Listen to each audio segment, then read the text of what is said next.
Dear students, today we will solve question number 1 of exercise 4.1. The question is complete the last column of the table. एक table है, एक तरफ serial number दिया है, एक तरफ इक्वेशन दिया है, एक तरफ उसकी वैल्यूज़ हैं। आप हमको बताना है कि यस है या नो, सही है वैल्यूज़ की गलत है। तो पहला क्वेश्चन जैसे दिया, इक्वेशन दिया x + 3 = 0, इसके लिए वैल्यू दी है 3। तो हम जानते हैं कि अगर x + 3 = 0 होगा, इसका मतलब x की वैल्यू -3 हो जाएगी, तो इसलिए ये नो हो जाएगा। तो ऐसे x + 3 x = 0 पर भी नो होगा, और x + 3 = -3 पर ये सही हो जाएगा, क्योंकि x + 3 = 0 है, तो x की वैल्यू यहाँ से हमको -3 मिल जाएगी। जब हमने पीपीटी में बताया था कि जब ट्रांसपोज करते हैं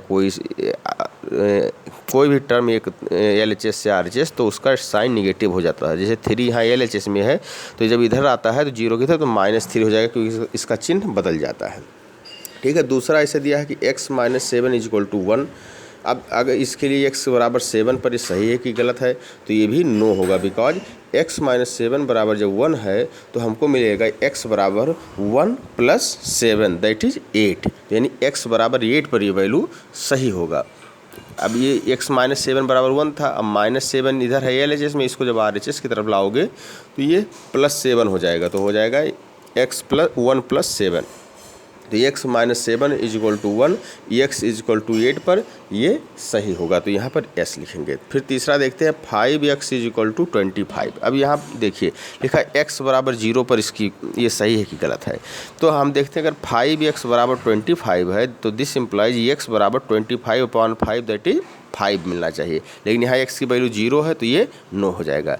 दूसरे में x की वैल्यू 5 दिया है, इसका मतलब ये सही हो जाएगा, यस रहेगा। और तीसरा है x = -5, तो ये भी नो होगा, बिकॉज अगर x = -5 रखेंगे तो ये हमको वैल्यू नहीं सेटिस्फाइड करेगी।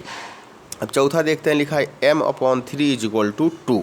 अब ध्यान दीजिए यहाँ बात, m/3 = 2 और लिखा है कि m = -6, वैल्यू इस पर सही है कि गलत है। तो हम इसको, अगर m/3 = 2 हो, तो हम जानते हैं कि जब दो इक्वेशन बराबर होते हैं तो उनमें क्रॉस मल्टीप्लिकेशन होता है।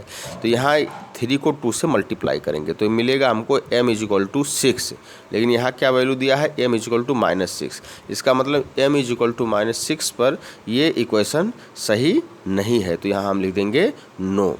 फिर ये लिखा है m/3 = 2, m = 0। अब m = 0 पर तो ये LHS यहाँ 0 मिलेगा, इधर 2 है, तो दोनों बराबर नहीं है, तब भी सेटिस्फाइड नहीं होगा, तो इसको हम नो लिख देंगे। रीजन यही सेम रहेगा। फिर तीसरा है m/3 = 2। अब यहाँ देखिए m = 6, तो अभी हमने इसको फाइंड ही किया था कि m = 6 पर ये सेटिस्फाइड कर रहा है, तो ये सही होगा, ये हो जाएगा यस हो जाएगा, m/3 = 2।